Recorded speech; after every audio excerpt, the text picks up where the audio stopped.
Ini sebenarnya prospek dari bisnis rajutan ini kayak gimana sih, Mbak? Kalau menurut saya sih itu pastinya prospeknya sangat bagus ke depannya. Jadi nggak cuma kita mikirin masalah pasar domestik atau lokal aja, tapi kita juga mesti mikirin kita bisa gitu sampai ke luar negeri ngejualnya. Kira-kira keuntungannya berapa sih, Mbak? Kalau dari persentase bisa dari 100, 200, bahkan 300% juga bisa. Dan nama-namanya juga nama-nama Indonesia banget ya, Mbak? Benar. Pokoknya intinya harus kayak apa ya, mengeksplor dan ngasih tahu gitu ke banyak orang nih Indonesia juga bisa loh bikin kayak gini. Gitu. Saya Amelia Putri dan saya seorang kniter.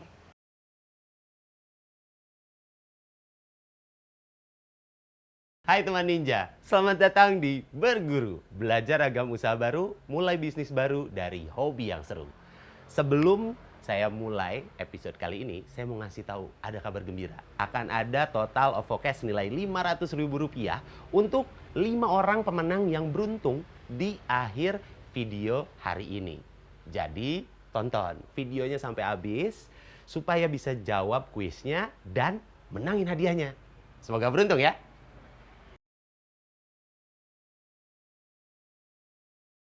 Halo Mbak Puput. Halo Mas Dika. Hari ini saya seneng banget nih karena kita akan berguru dan juga ngobrolin soal dunia merajut. Iya. Iya Mbak ya? Betul. Asik. Dan sebelumnya gini, terima kasih sekali udah ngebolehin tim berguru belajar ragam usaha baru untuk main ke sini, terus kita mau ngobrol-ngobrol, ngulik-ngulik soal rajut-merajut nih Mbak. Ngomongin pertamanya, sebenarnya awal mulai bisnis merajut ini kapan sih Mbak? Mulai dari 2011 kalau mulai bisnisnya. Oke, 2011 ya. Itu mulainya. Mulainya. Tapi kalau untuk belajarnya, Belajarnya 2010 akhir. ini kalau misalnya mau mulai merajut gitu ya, Mbak. Kita harus mulai hobinya, mulainya belajarnya dari mana? Waktu itu belajar dari mana sih, Mbak?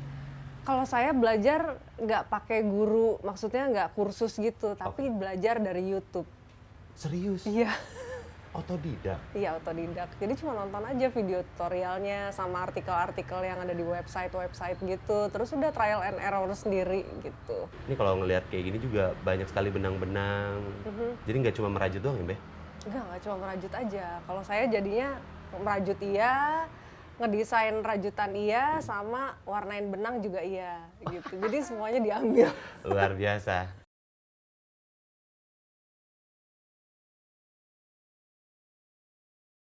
Nah, Mbak, sekarang saya mau nanya soal dapurnya nih, Mbak. Ini sebenarnya prospek dari bisnis rajutan ini kayak gimana sih, Mbak? Prospeknya bagus sih, cuma yang harus digarisbawahi adalah orang Indonesia itu masih kurang apresiasinya terhadap hasil handicraft gitu, maksudnya hasil karya tangan gitu, yang handmade. Jadi kalau menurut saya sih itu pastinya prospeknya sangat bagus ke depannya.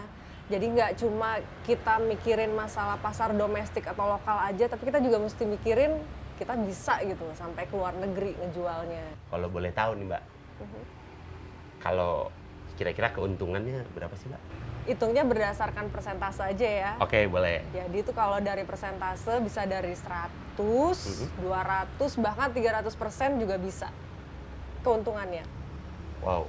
Kalau misalnya yang suka sama misalnya karyanya Mbak Puput gitu ya, ini biasanya dari mana sih? Dari Indonesia kah banyaknya yang beli ya? Yang beli barang Mbak Puput dari Indonesia kah atau dari luar negeri kah?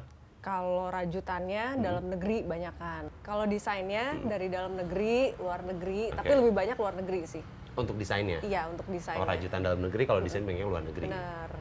Kalau benangnya luar negeri paling banyak. Dan nama-namanya juga nama-nama Indonesia banget ya, Mbak? Benar. Pokoknya intinya harus kayak apa ya, mengeksplor dan ngasih tahu gitu ke banyak orang nih Indonesia juga bisa loh bikin kayak gini. Gitu. Ini ngomongin soal core bisnisnya nih, Mbak. Ada strategi bisnis atau cara gimana untuk Mbak Puput ngebikin produk ini diminati dan dicari gitu sama orang-orang? Nah, kalau untuk kayak gitu berarti ada dua hal sih sebenarnya. Yang pertama adalah produknya itu sendiri. Produknya itu maksudnya disukai atau diminati sama banyak orang apa enggak? Atau enggak kita membuat inovasi atau kita bikin tren sendiri yang orang lain belum pernah bikin misalnya. Jadi maksudnya kita inovasi gitu, kita yang kreasiin gitu. Yang kedua? Yang kedua adalah cara promosiinnya atau marketingnya gitu. Itu yang paling penting sih, karena kan udah pasti yang rajut banyak, Iya. yang mau jual hasil rajutannya juga banyak. Betul sekali. Salah satu caranya kalau saya pribadi, saya lebih suka dari, kan kita jualannya online nih, fotonya atau videonya gitu. Pokoknya cara kita masarinnya itu memang harus benar-benar bisa eye catching, bisa kelihatan beda sama yang lain.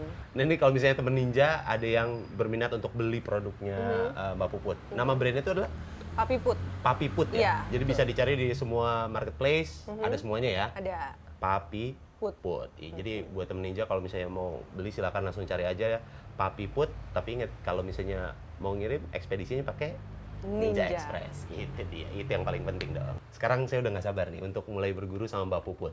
Jadi buat temen Ninja jangan lupa buat like, subscribe, dan share. Dan ingat nanti kita akan ada quiz di akhir video ini. Jadi jangan di skip. Oke? Tungguin. Saya akan mulai berguru nih barengan Mbak Puput. Merajut.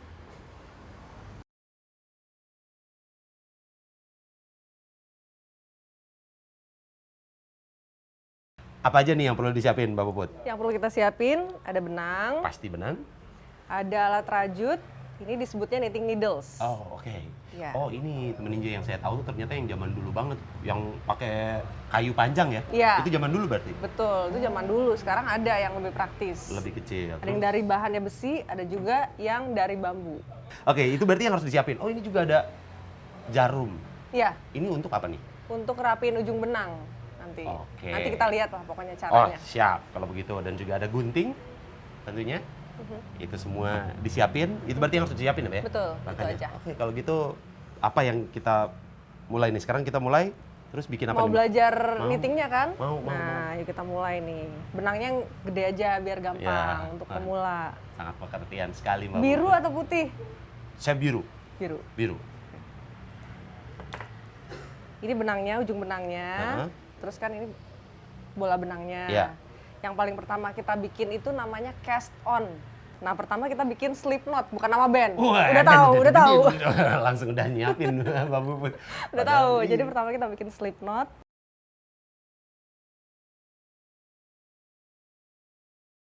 Ini slip knot. Ini slip knot kayak gini. Ternyata bandnya Iya. unyu ya. Iya, kayak gini slip knot. Terus kita pakai, karena ini benangnya tebal, kita pakai juga needle-nya yang gede. Setelah slip Slip knot. ya. Terus kita mulai rajut deh. Nah, yang pertama itu ini kita namanya yarn over. Yarn over. Iya. Terus kita knit seperti ini. Tadi satu, sekarang jadi dua. Ini tadi ditaliin namanya slip knot. Slip knot. Ditaliin ke sini ke Needle. needle-nya Ya. Udah seperti ini. seperti ini. Udah terus benangnya Benangnya yang panjang ini. panjang ya. Gini kan. Selipin Ke satu sini aja dong. ya. Terus Sini ya. dipegang pakai telunjuk Pegang pakai telunjuk. kanan. Terus masukin ke sini nih. Dari Masuk ke belakang sini ke nih. depan. Iya. Betul. Dari belakang Terus, sini. Ya. Set. Udah, ini kan benangnya gini. Betul, benangnya gini. Kita puter dari belakang ke depan, dari kiri ke kanan. Putar belakang ke depan. Nah, kiri ke kanan. Tuh. Gini betul. Gini. Iya bener. Ini ya? Terus kita tarik nih pelan-pelan yang kanan ya. Sambil kita pegangin benangnya, Mm-mm. tarik ke belakang. Iya. Terus dikit lagi. Dikit lagi. Iya. Ya. Sambil dibikin Oh, sudut. sambil dibikin sudut Iya, gini. supaya nggak lepas. Oke. Nah, udah Udah keluar gini. keluar gini. Ya, Ya. lepas yang kiri. Oh, lepas yang kiri. Jadi. Wih, berhasil. Udah berarti. Saya bisa merajut. Gitu? Iya, Enggak itu ya? cast on pertama ya. Wow, case on pertama dalam hidup saya. Oke. Oke, berikutnya diulang lagi. Ini Jangan udah di taruh kanan. di ujung gitu. Oh, jangan taruh di dalam sini. Kan gini kan, tadi dari kanan, Dari kanan. dipindahin ke kiri. Oh, pindahin gini. kiri. Oh, Diulang makanya lagi. gini. Oh, diulang lagi. Iya. Sama seperti tadi, Mbak. Sama seperti tadi. Ingat nggak? Ingat, nih coba ya.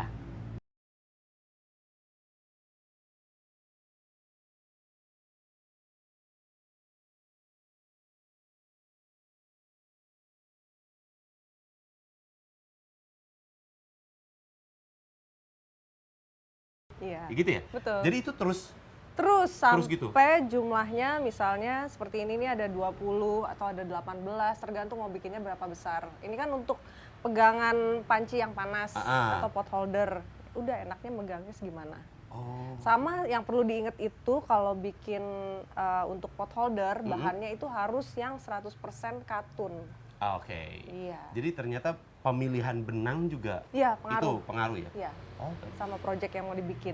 Sama kalau dari jenis kualitasnya gimana sih Mbak? Kalau benang tuh ada jenis kualitasnya yang beda-beda apa enggak gitu untuk merajut ya? Ada, pasti ya? ada beda-beda. Bahannya juga beda-beda kan, tadi selain katun ada Katun, wool, iya, ada sutra juga.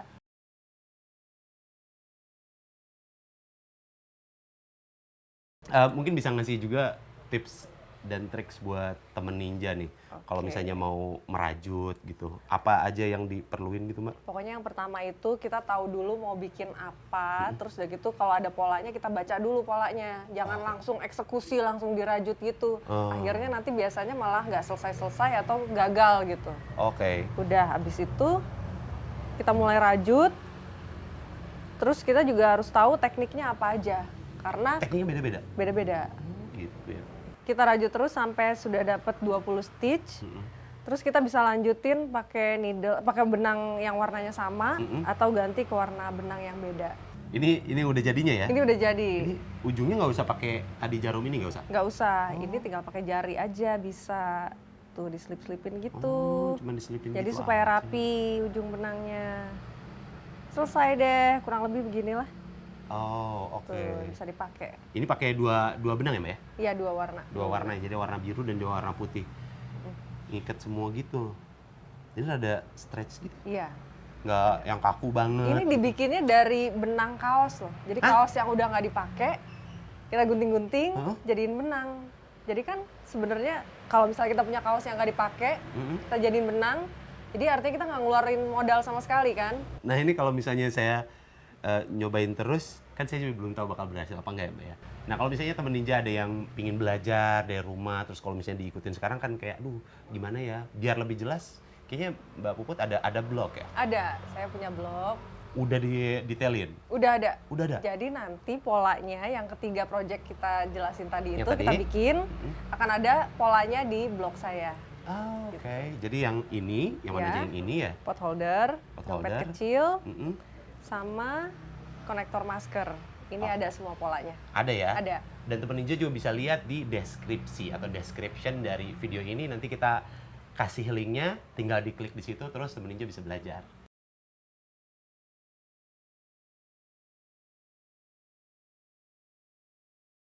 Selain bisa jadi opsi bisnis yang berprofit tinggi, ternyata merajut juga bisa jadi sebuah hobi yang positif di kala masa pandemi seperti ini. Jadi teman ninja bisa merajut sambil ngobrol. Pokoknya banyak kegiatan yang bisa dilakukan sambil merajut. Betul ya Mbak ya? Betul. Nah, kalau gitu terima kasih Mbak Puput udah ngizinin dan juga udah tadi sedikit memberikan ilmu dan tutorial, tips ya. Bagaimana cara merajut dan juga sehat-sehat selalu. Iya. Mudah-mudahan lancar bisnisnya. Sama-sama, Mas Dika. Terima kasih Mbak. Terima kasih. Nah, temen ninja juga kalau misalnya nggak mau ketinggalan episode berguru, jangan lupa dong untuk subscribe, like, dan share dengan kerabat. Dan jangan lupa jawab kuisnya dengan cara tulis di kolom komen jawaban di setiap episodenya. Oke? Mulai bisnis baru dari hobi yang seru. Saya Randika Jamil, sampai ketemu lagi di Berguru, Belajar Ragam Usaha Baru selanjutnya. Dadah! Assalamualaikum!